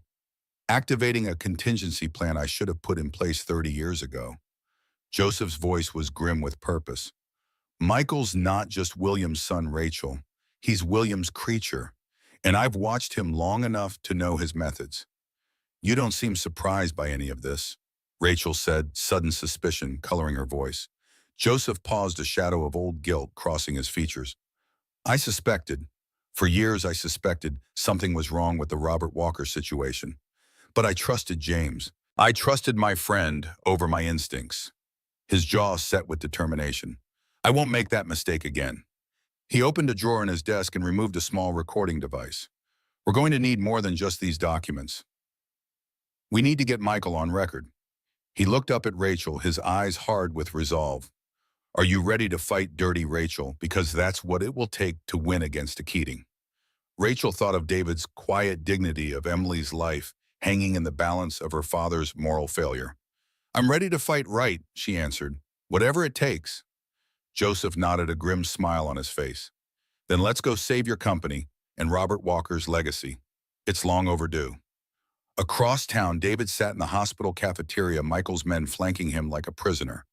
His phone call to Rachel completed, he felt a surge of self-loathing. He had allowed himself to be used as bait, had spoken words that weren't his own. But what choice did he have? Emily's life was at stake. Michael sat across from him, sipping coffee with the relaxed posture of a man who held all the cards. She's coming, David said flatly. Now keep your promise about Emily's treatment. All in good time, Michael smiled. First, we need to retrieve my property. Once I have the folder, I'll make the necessary calls. Emily will have the best care money can buy. Why do you care so much about these documents? David asked, genuine curiosity breaking through his anger. Your father's dead. My father's dead. This is ancient history. Something flickered in Michael's eyes, a brief glimpse of something deeper than mere corporate greed. You think this is about the past. This is about the future. Your father's original designs. He caught himself realizing he had said too much. His smile returned colder than before. Let's just say there's more at stake than you understand. David was about to press further when his phone rang. His heart stuttered when he saw the hospital's internal number on the screen. It's Emily's doctor, he said, already rising. One of Michael's men grabbed his arm. Michael considered him for a moment, then nodded. Take the call, but we're listening. David answered, turning slightly away from the table. Dr. Patel, is she all right? The doctor's voice was low, urgent. Mr. Walker, I need you to come back to Emily's room immediately. There's been a development in her condition. Is she worse? David's voice cracked with fear. Just come now, Dr. Patel said and hung up. David looked at Michael, panic overwhelming his caution. I need to go to my daughter, now. Richards will accompany you, Michael said, nodding to one of his men. Daniels and I will wait for Rachel. Don't try anything heroic, Walker. Remember what's at stake. David hurried back to the pediatric ICU, the security man keeping pace beside him. His mind raced with terrible possibilities. Had Emily taken a turn for the worse? Was she slipping away while he sat plotting with her life as a bargaining chip? When they reached Emily's room, Richards positioned himself outside the door. Make it quick, he growled. Mr. Keating wants you back downstairs in 10 minutes. David pushed through the door, prepared for the worst. What he found instead left him momentarily speechless. Dr. Patel stood beside Emily's bed, but he wasn't alone. 2 uniformed police officers and a stern-looking woman in a business suit were also present. Emily was awake, her eyes wide with confusion and fear. Mr. Walker. The woman stepped forward, showing him an ID. I'm Special Agent Carmichael, FBI. We need to move your daughter to a secure location immediately. What I don't understand, there isn't time to explain everything, Dr. Patel interjected. These people arrived 20 minutes ago. They say your family is in danger. Agent Carmichael nodded. We have reason to believe your daughter is being used as leverage in an ongoing criminal investigation. We're moving her to a secure medical facility where she'll receive full treatment while under our protection. David's mind reeled. How did you even know? Joseph Reynolds, she replied simply. He's been working with us for months, building a case against Michael Keating. When he called us tonight, we moved immediately. She glanced at the door. Is one of Keating's men outside? David nodded, still struggling to process this sudden shift. What about Rachel Davis? She's walking into a trap. We have a team in place at the cafeteria, Carmichael assured him. But right now we need to get your daughter out of here before Keating realizes what's happening. A young doctor entered with a transport gurney. "The service elevator is clear," he reported. "Security has the route secured." David moved to Emily's side, taking her small hand in his. "Hey, sweetheart, we need to go for a little ride, okay? These people are going to help you feel better." Emily looked up at him, fear and confusion in her eyes. "Daddy, what's happening?" "It's going to be okay," he promised, squeezing her hand gently. "I'm right here. I'm not going anywhere." As they carefully transferred Emily to the gurney, Dr. Patel pulled David aside. "The FBI has arranged for her immediate transfer to Boston Children's. They have specialists waiting. Mr. Walker, this is the best possible outcome for Emily medically." David nodded, gratitude momentarily overwhelming his fear. "Thank you." "Don't thank me," Patel said with a small smile. "I just made the call I was instructed to make. The rest of this," he gestured to the controlled chaos around them, "is well above my pay grade." A second agent approached them. "We're ready. Walker, you need to come with us. Your testimony will be crucial." "What about the man outside?" David asked, glancing toward the door. Carmichael smiled grimly. "Leave him to us." In the cafeteria, Michael Keating checked his watch with growing impatience. "She should be here by now," he muttered to Daniels. "Call Richards. See what's taking Walker so long." As Daniels reached for his phone, the cafeteria doors opened. Rachel Davis walked in alone, her posture straight and confident despite the grime still streaking her clothes. She spotted Michael immediately and walked directly to his table. "Where's David?" she asked without preamble. Michael gestured to the chair across from him. "Checking on his daughter. He'll be back shortly. Please sit. I believe you have something that belongs to me." Rachel remained standing. "Nothing in that folder belongs to you, Michael. It belongs to history, to the truth." "Always so dramatic," Michael sighed. "The truth is whatever the board decides it is tomorrow morning. And they've already decided." Daniel's phone buzzed. He checked it, frowning. No answer from Richards. Michael's expression tightened. "Try again." As Daniel stepped away to make the call, Rachel smiled, a cold, knowing expression that made Michael's confidence waver for the first time. "Looking for your man upstairs. He's currently being introduced to the FBI agents who are moving Emily Walker to a secure medical facility." Michael's face drained of color. "You're bluffing." "Joseph Reynolds has been working with federal investigators for months, Michael. They've been building a case against you securities, fraud, insider trading, corporate espionage. Tonight just accelerated their timeline." Rachel leaned forward, her voice dropping to a whisper. "It's over." Michael lunged across the table, grabbing Rachel's arm. "Where's the folder?" he hissed. "Right here," Joseph Reynolds' voice cut through the tension. The elderly man stood at the entrance to the cafeteria, flanked by two men in suits who were decidedly not hospital staff. He held up the leather folder. "Looking for this, Mr. Keating." Michael released Rachel's arm, his mask of corporate confidence shattering completely. "Reynolds," he spat, "you senile old fool. You have no idea what you're interfering with." "On the contrary," Joseph replied, walking slowly toward them, "I know exactly what I'm doing. I'm correcting a mistake 30 years in the making." Daniels moved toward Michael, his hand reaching inside his jacket. Before he could draw whatever weapon he carried, one of the men with Joseph stepped forward, badge displayed. "Federal agent hands where I can see them." The cafeteria erupted into controlled chaos. Hospital security converged on the scene. Daniels was quickly subdued and handcuffed. Michael, seeing his last chance disappearing, made a desperate lunge for the folder in Joseph's hands. Rachel intercepted him, driving her shoulder into his chest with surprising force. They crashed into a table, sending coffee cups flying. Michael recovered quickly, his face contorted with rage. "You stupid bitch," he snarled, grabbing her throat. "Do you have any idea what's in those designs, what they're worth?" Federal agents pulled Michael off Rachel, forcing him to the ground and cuffing his hands behind his back. As they recited his rights, Michael continued to rant, his composure completely shattered. "You can't do this. Do you know who I am? I own half the judges in this city." Rachel rubbed her throat, watching as Michael was led away. Joseph came to her side, concern etched on his weathered face. "Are you all right?" She nodded, her voice hoarse. "David and Emily." "Safe," Joseph assured her. "They're on their way to Boston Children's with a federal escort."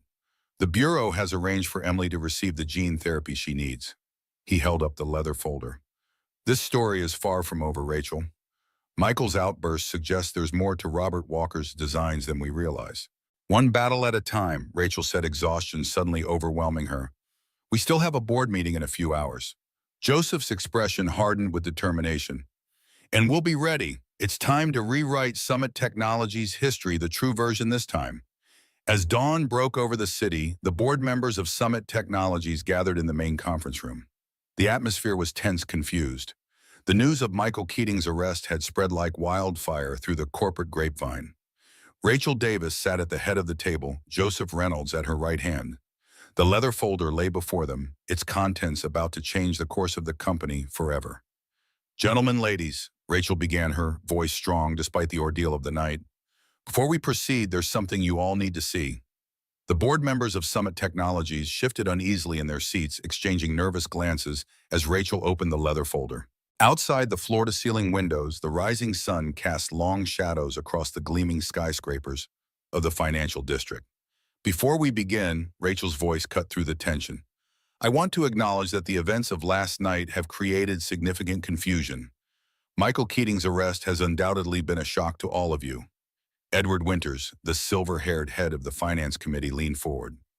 Rachel, we've received conflicting information. Michael claimed you were having some kind of breakdown, and now he's been arrested by federal agents. We deserve a clear explanation. You deserve the truth, Edward. All of you do. Rachel placed the faded napkin in a clear protective sleeve at the center of the polished conference table.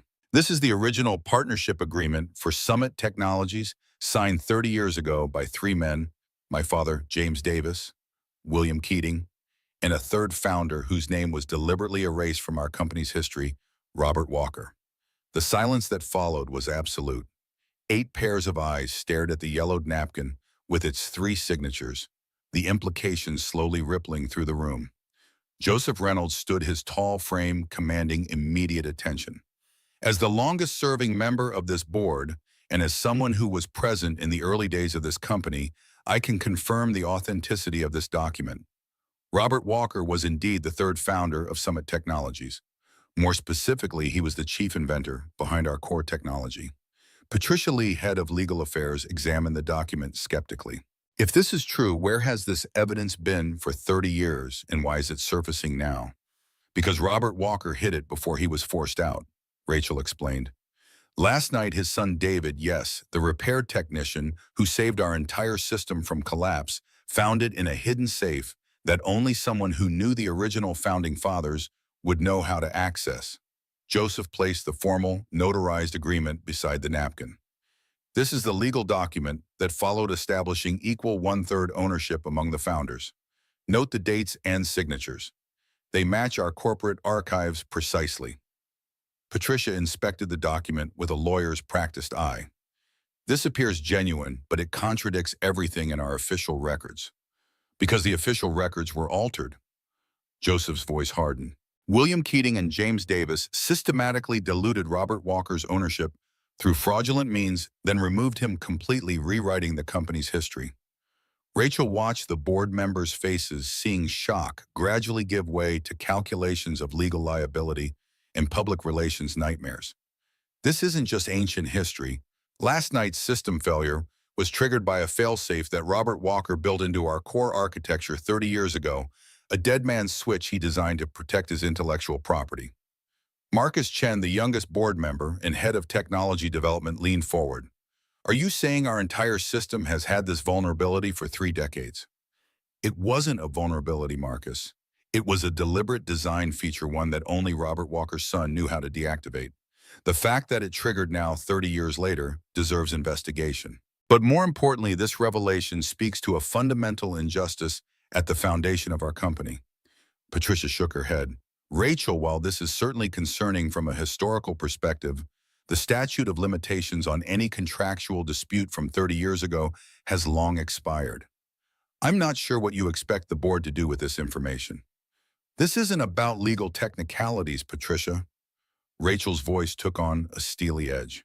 It's about doing what's right. Robert Walker's son David has a daughter with cystic fibrosis who needs expensive medical treatment.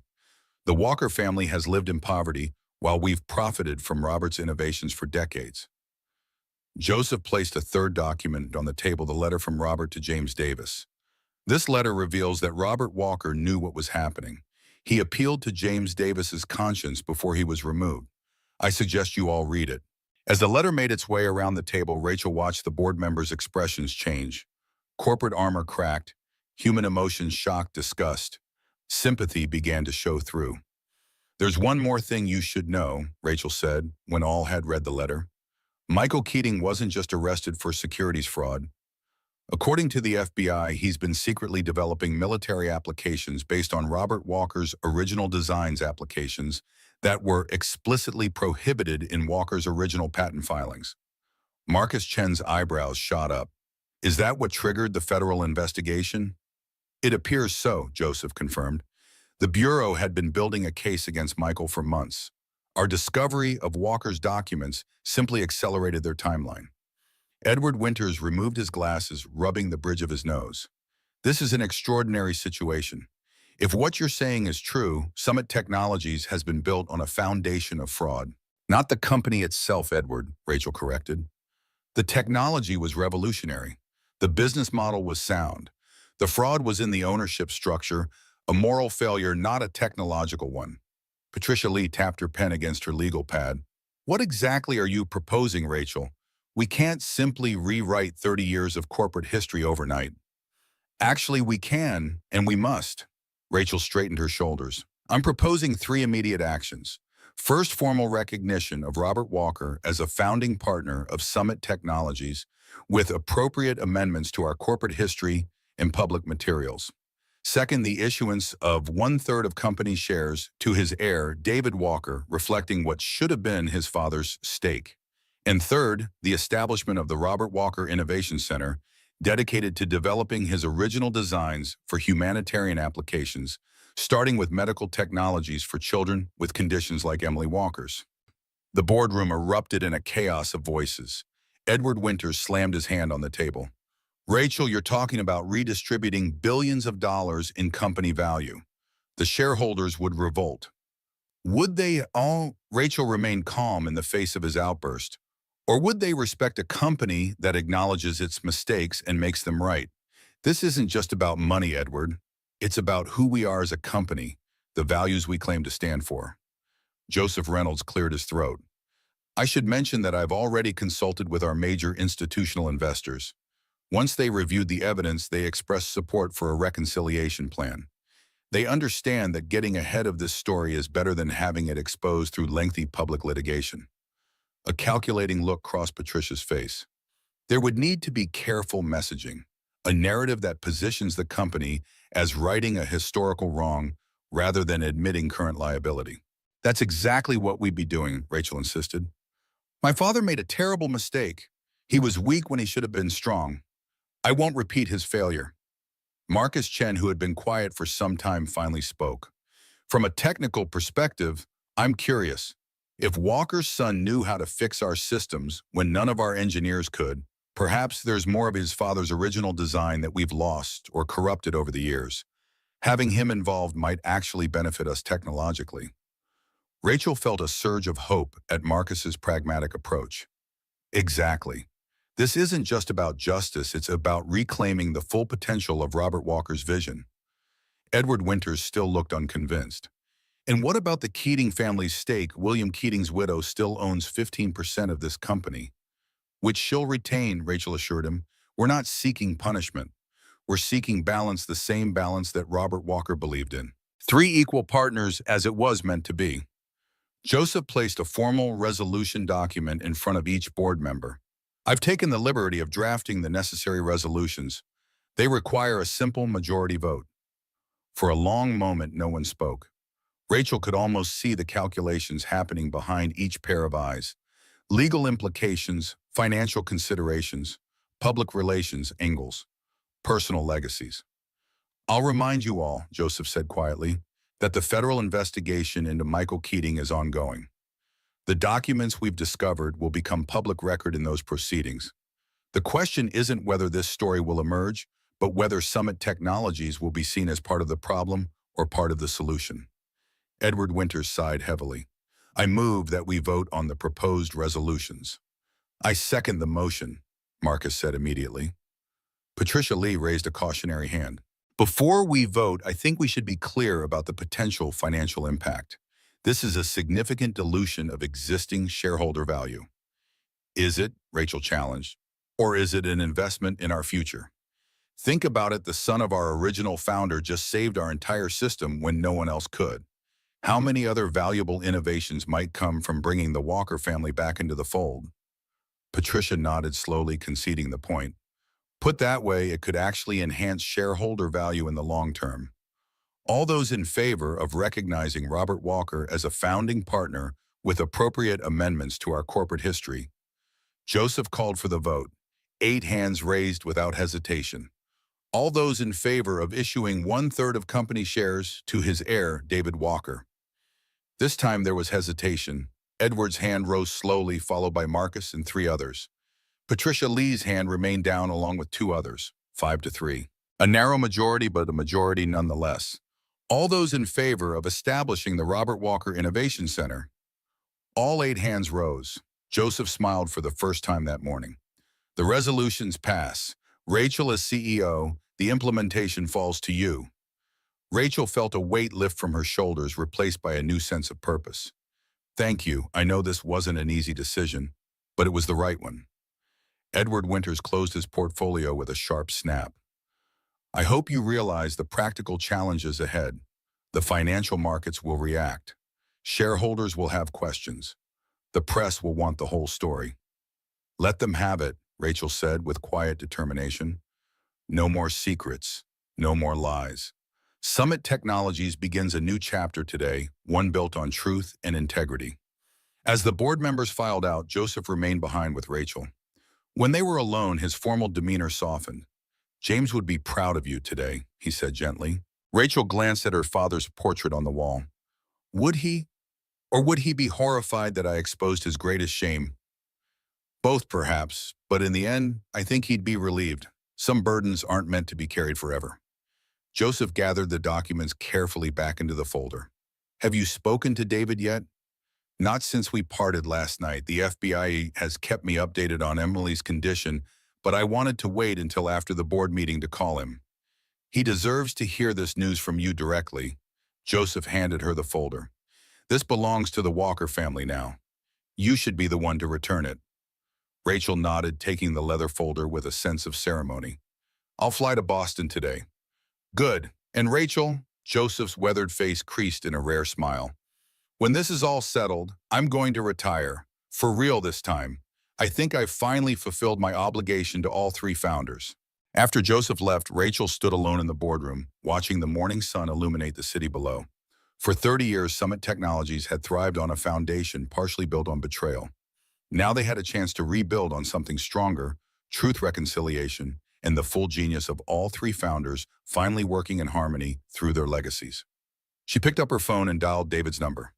Boston Children's Hospital gleamed in the late afternoon sun, its modern glass facade a stark contrast to the historic brick buildings surrounding it. Rachel walked through the main entrance, the leather folder tucked securely under her arm. After clearing the enhanced security protocols the FBI had established around Emily's treatment area, she was escorted to a private waiting room. David Walker stood as she entered, his face showing the strain of the past 24 hours. Yet behind the exhaustion, Rachel saw something new in his eyes, a cautious hope. How is she? Rachel asked softly. Better. They started the gene therapy protocol this morning. The doctors say her initial response is promising. David gestured to a chair. The FBI agents told me about Michael's arrest. Did the board meeting happen? Rachel sat down, placing the folder on the table between them. It did. I wanted to tell you the results in person. She opened the folder and slid a document across to him. This is a certified copy of the board resolution. Summit Technologies formally recognizes Robert Walker as a founding partner. Your father's name will be restored to all corporate histories and materials.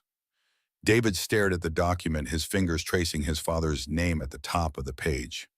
I never thought I'd see this day, he whispered. There's more. Rachel handed him a second document. The board has approved the issuance of shares equivalent to 1/3 of the company's total value to you as Robert Walker's heir, effective immediately. David's hand froze above the paper. 1/3, but that would make me a billionaire, yes.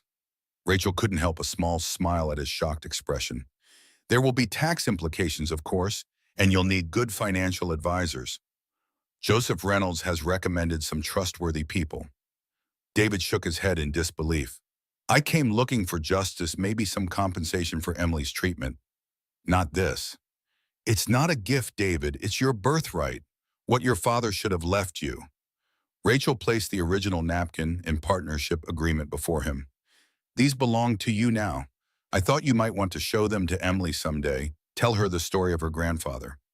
David carefully touched the yellowed napkin, the physical connection to his father overwhelming him for a moment. When he looked up, his eyes glistened. Thank you for believing me, for helping make this right. I had my own ghost to face, Rachel admitted. My father wasn't the monster in this story, but he was complicit. I needed to correct his mistake as much as you needed to reclaim your father's legacy. A soft knock at the door interrupted them. A nurse peeked in. Mr. Walker, Emily's asking for you. She's awake. David immediately stood. Would you like to meet her? Rachel hesitated. I wouldn't want to intrude on a family moment. You're part of this story too, David said simply. And besides, Emily loves meeting new people, especially ones who help her dad.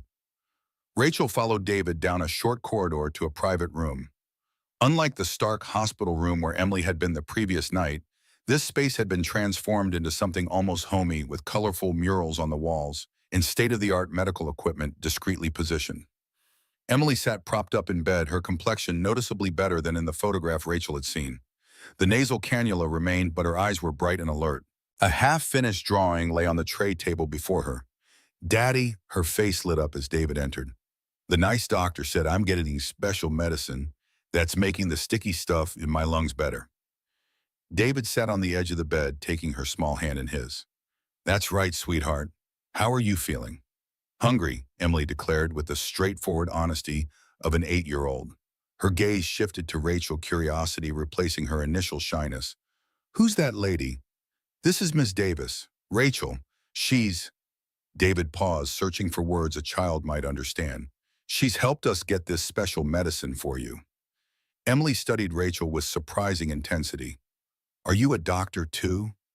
Rachel moved closer to the bed, smiling. No, I run a company that your grandfather helped build a long time ago. Grandpa Robert. Emily's eyes widened. Daddy has his toolbox. He shows me all the special tools sometimes. Your grandpa was a very smart man, Rachel told her. He invented things that help people all over the world. And now we're going to build a special place where scientists can work on more inventions to help kids like you. Emily considered this with the seriousness only children can muster. Will it have my name on it? David laughed, the sound brightening the sterile hospital room. Maybe a special part of it could. The Emily Walker Pediatric Research Division, Rachel suggested. I think that sounds perfect. Emily beamed, then yawned widely, her brief burst of energy fading. David tucked the blanket around her shoulders. Why don't you rest a bit more? I'll be right here. Promise? Emily's voice was already drowsy. Always, David whispered as her eyelids fluttered closed. They stepped back into the hallway, leaving the door ajar to keep Emily in view. The doctors say she'll need to stay here for at least 2 weeks, David explained. The treatment protocol is intensive at first. Take all the time you need, Rachel assured him. When you are ready to come back to New York, there will be a place for both of you. The company is establishing the Robert Walker Innovation Center. We'd like you to lead it if you are interested. David looked surprised. I'm a repair technician, not a corporate executive. You're an engineer who understands your father's work better than anyone alive. You fixed a system our best people couldn't even diagnose. The position would be technical, not administrative. Rachel paused, choosing her next words carefully. There's something else you should know. The FBI investigation into Michael Keating revealed that he was secretly developing military applications based on your father's designs. David's expression darkened. Military. My father was a pacifist. He specifically restricted his patents to prevent weaponization. Exactly, which is why we want to ensure his legacy is protected going forward. The Innovation Center would focus exclusively on humanitarian applications, medical technology, sustainable energy, environmental remediation, the kind of work your father always intended. Through the doorway, they could see Emily sleeping peacefully, her chest rising and falling in a steady rhythm. "A few days ago, I thought I was going to lose her," David said quietly. "Now she has a future, and suddenly so do I. It's almost too much to process." "Take your time," Rachel advised. "Focus on Emily for now. Everything else can wait." David nodded, his gaze still fixed on his daughter. "There's just one thing I don't understand. What triggered the fail-safe after all these years? My father built it, but he never expected it to activate unless someone deliberately tampered with his core designs." Rachel frowned. "The FBI thinks Michael might have been preparing to move some of the military adaptations into production. He could have been modifying the core architecture in ways that triggered your father's safeguards." "That makes sense," David agreed. "My father was brilliant about contingencies. He built his systems to protect themselves." A comfortable silence fell between them, the kind that comes after a storm has passed. Rachel found herself studying David's profile, seeing echoes of the genius who had helped found her company. There was something compelling about his quiet integrity, his unwavering commitment to his daughter, his connection to Summit's true origins. "I should let you get back to Emily," she said finally. "The company jet will be available whenever you are ready to return to New York." "And David," she hesitated, then continued with genuine feeling, "thank you for forcing us to face the truth. Summit Technologies will be stronger for it." He turned to her, a slight smile softening his features. "My father used to say that any system built on an unstable foundation would eventually collapse. I think he would be pleased to see the foundation being repaired at last." Rachel extended her hand, but David surprised her by pulling her into a brief, warm embrace. "Thank you for believing in ghosts," he whispered before releasing her. As Rachel walked out of the hospital into the fading daylight, she felt lighter than she had in years. The legacy of three founders would finally continue, as it should have 3 decades earlier, in balance, in truth, and in service to something greater than individual ambition. 18 months passed like the turning of seasons. Winter thawing into spring, spring blossoming into summer, summer ripening into fall, and winter returning once more before yielding again to the promise of new beginnings. The grand opening of the Robert Walker Innovation Center coincided with the first anniversary of Summit Technologies' public acknowledgement of its third founder.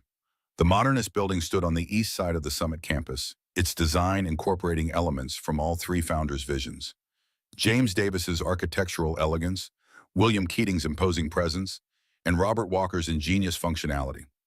Rachel stood at the podium on the center's front steps, facing a crowd of employees, press, investors, and invited guests. 30 years ago, a great injustice was committed," she began. "Today, we take another step toward making it right. This center represents not just a correction of history, but a recommitment to the values that all three of our founders originally envisioned: innovation in service of humanity." She gestured to the three names now inscribed in equal prominence above the center's entrance: Davis, Keating, Walker. These names remind us that greatness comes not from individual genius alone, but from partnership, from balance, from the unique strengths that different minds bring to a common purpose. David Walker stepped forward when she beckoned, looking transformed from the worn repair technician who had entered her building 18 months earlier. His clothes were still casual by corporate standards. He had insisted on maintaining his authentic self despite his new wealth and position, but he carried himself with the confidence of a man who had found his rightful place in the world. "I never knew my grandfather," a clear young voice spoke as Emily Walker joined her father at the podium. Now 10 years old, she stood straight and tall, no oxygen tube in sight. The experimental gene therapy had exceeded all expectations, giving her a normal childhood for the first time in her life. "But my dad says he built things to make people's lives better. That's what I want to do too." The crowd applauded as Emily pressed the ceremonial button that illuminated the building's facade, the three founders' names glowing against the morning sky. "The Robert Walker Innovation Center opens today with 3 major initiatives," David announced. "First, a breakthrough cystic fibrosis treatment protocol that builds on the therapy that saved my daughter's life, now being made available at no cost to families worldwide. Second, an advanced water purification system based on my father's original designs, capable of removing pharmaceutical pollutants from municipal supplies. And third, a sustainable energy storage solution that could make clean power viable for developing communities around the globe. Rachel watched with quiet satisfaction as David continued describing the center's work. In the 18 months since the board's fateful decision, Summit Technologies had not only survived the revelation of its hidden founder, but had thrived. The stock price after an initial dip had risen steadily as investors responded to the company's renewed sense of purpose. The Keating family had weathered its own storm. Michael Keating had accepted a plea deal exchanging a reduced sentence for full cooperation with federal investigators. His mother, William's widow, had publicly distanced herself from his actions while maintaining her stake in the company. The military applications he had been secretly developing were dismantled, their components repurposed for civilian use.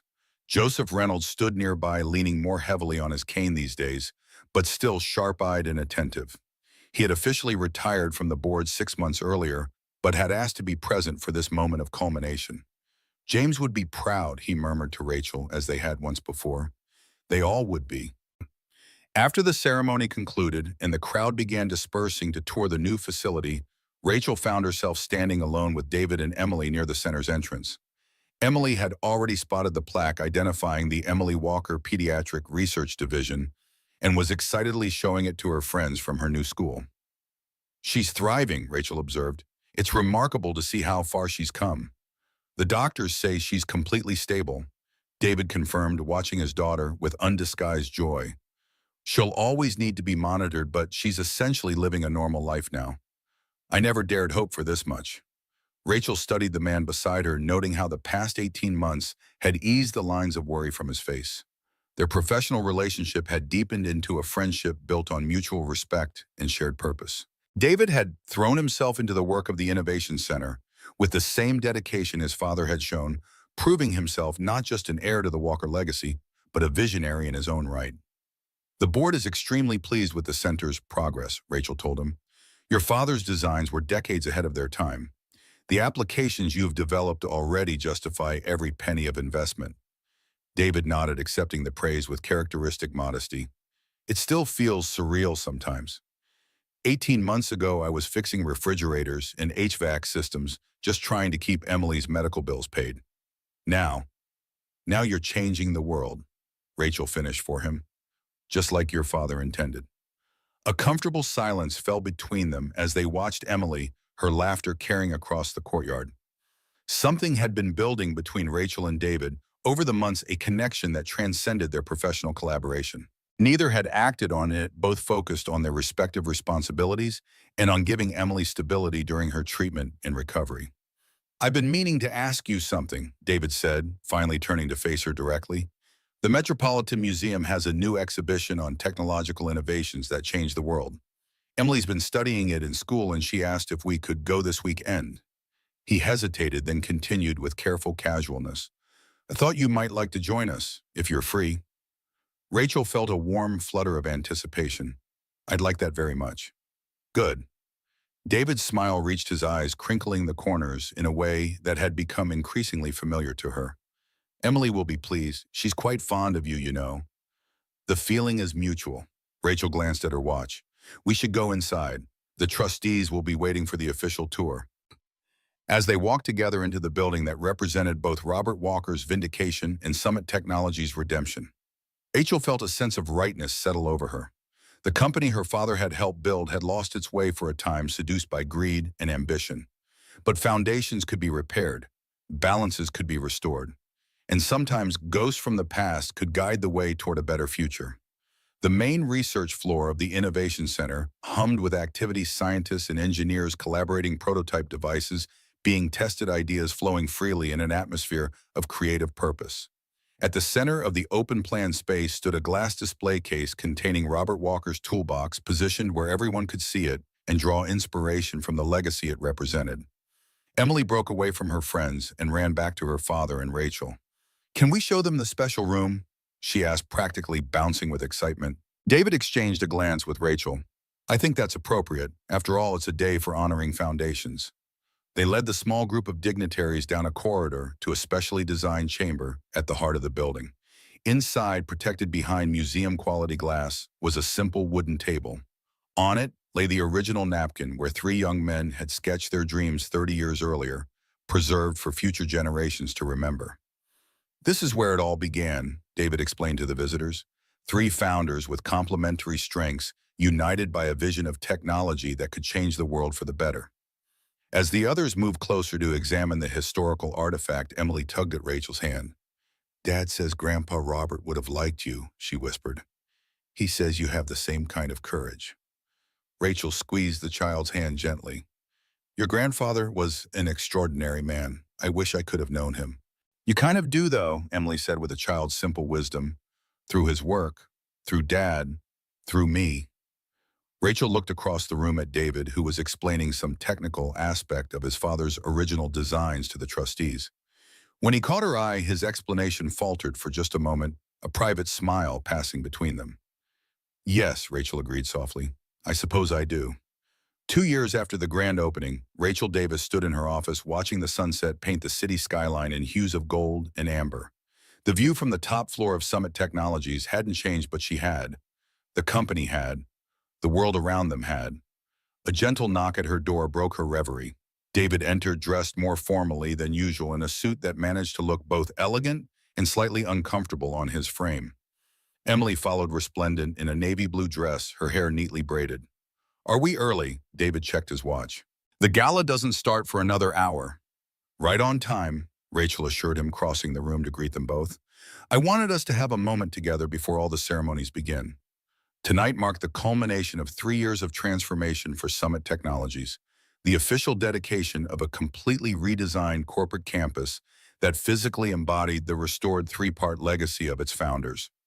The original Summit Tower, designed by James Davis, had been joined by two equal structures, the William Keating Business Center and the newly completed Robert Walker Innovation Complex. From above, the three buildings formed a perfect triangle around a central plaza, a physical manifestation of the balance that had finally been restored. "You look beautiful," David said softly, his eyes taking in Rachel's elegant evening gown. "So do you," she replied, straightening his slightly crooked tie with practiced ease. Their relationship had deepened gradually over the past 3 years, moving from professional collaboration to friendship to something much more profound. 6 months earlier, David had moved into Rachel's apartment, creating a new family unit that had brought unexpected joy to all three of them. Emily twirled in her new dress. "Can I go see the model of the campus again, please?" "Of course," Rachel smiled. "It's in the conference room. Just don't touch anything, okay?" As Emily darted out, David moved to stand beside Rachel at the window. 3 years, he mused. "Sometimes it feels like yesterday that I walked in here with my father's toolbox. Other times it feels like a lifetime ago." "Both are true in their own way." Rachel leaned against him slightly, drawing comfort from his solid presence. "We've accomplished so much in 3 years. The pediatric gene therapy program alone has saved over 200 children worldwide." "My father would be proudest of that," David agreed. "Using technology to heal, not harm. To build, not destroy." Rachel turned to face him directly. "I have something for you, a gift before the gala." She walked to her desk and unlocked a drawer, removing a small velvet box. "This belonged to my father. He received it when Summit went public." She opened the box to reveal a pair of gold cufflinks, each bearing the original company logo, the atom surrounded by a gear. "I had them restored to the original design. I thought you might wear them tonight to honor all three founders." David accepted the box with visible emotion. "Rachel, these are, I don't know what to say." "You don't need to say anything." She helped him fasten the cufflinks, her fingers lingering on his wrists. "I've been thinking a lot about legacy lately, about what we leave behind. 3 years ago, we set out to correct a historical injustice. But in the process, I think we've created something new, something better than what existed before." David nodded, understanding her meaning perfectly, as he so often did. Balance restored, but also balance improved. The three parts working together more effectively than they ever did in the beginning. A comfortable silence fell between them, the kind that comes from complete understanding. Outside the window, lights began to illuminate the three buildings that now formed the balanced triangle of Summit Technologies campus. From this height, they could see the central plaza, where hundreds of guests were already gathering for the evening's celebration. Emily burst back into the room, her excitement palpable. The model is amazing. You can see every building and the little people, and even the fountain in the middle. Rachel laughed her heart full as she watched the child who had become such an important part of her life. Are you ready for your big moment tonight? You're still okay with unveiling the plaque? Emily nodded solemnly. I practiced everything you showed me. I won't mess it up. You could never mess up, David assured her, ruffling her neatly braided hair despite her protests. You're a walker. We fix things, remember, we don't break them. Rachel glanced at her watch. We should head down. The trustees will be arriving soon. As they rode the elevator down to the lobby, Rachel found herself reflecting on the journey that had brought them to this moment. From crisis to revelation, from revelation to reconciliation, from reconciliation to renewal. 3 years ago, she had been a solitary figure guarding her father's flawed legacy. Now she stood at the center of something far more meaningful. A family created not by blood, but by choice, by shared values, by common purpose. The elevator doors opened to reveal the soaring lobby of Summit Tower transformed for the evening's gala. The original plaque that had once displayed only two founders' names had been replaced years earlier with the accurate three-founder version. Tonight, a new installation would be unveiled, a tribute to all three legacies and the generations who carried them forward. Joseph Reynolds waited for them by the entrance, now retired but still a valued advisor and friend. At 81, he moved more slowly, but his mind remained as sharp as ever. There you are, he greeted them warmly. The guests of honor should not be hiding upstairs on such an important night. We were just having a moment of perspective, Rachel explained, taking his offered arm. Looking at how far we've come. Joseph nodded approvingly. 3 years of hard work and worth every minute. Summit Technologies stands stronger today than ever before. He lowered his voice as they moved toward the exit. The governor has arrived and the mayor is on his way. There's even a rumor that the White House sent a representative, though I haven't confirmed it yet. Outside, the central plaza between the three buildings had been transformed into an elegant venue for the evening's festivities. A stage stood at its center, surrounded by tables draped in white linen. Above them, the three buildings formed a perfect triangle against the night sky, each illuminated to highlight its distinctive architectural style while emphasizing their harmony as a unified whole. As they made their way through the gathering crowd, Rachel was struck by how many lives had been touched by the changes of the past 3 years. Employees whose jobs had been enriched by the company's renewed sense of purpose. Patients whose health had been restored by the Innovation Center's medical breakthroughs. Communities whose environments had been protected by Summit's sustainable technologies. All of it stemming from a single act of courage, a repair technician with a rusty toolbox forcing a powerful corporation to confront its buried truth. When the time came for the ceremonial unveiling, Rachel took the stage first, welcoming the assembled dignitaries and explaining the significance of the evening. 3 years ago, Summit Technologies rediscovered its complete history. Tonight we celebrate not just that rediscovery, but the new path it has opened before us. David joined her, his presence beside her, feeling right in a way that transcended professional partnership. The Robert Walker Innovation Center has developed technologies that have already improved millions of lives worldwide, he told the audience.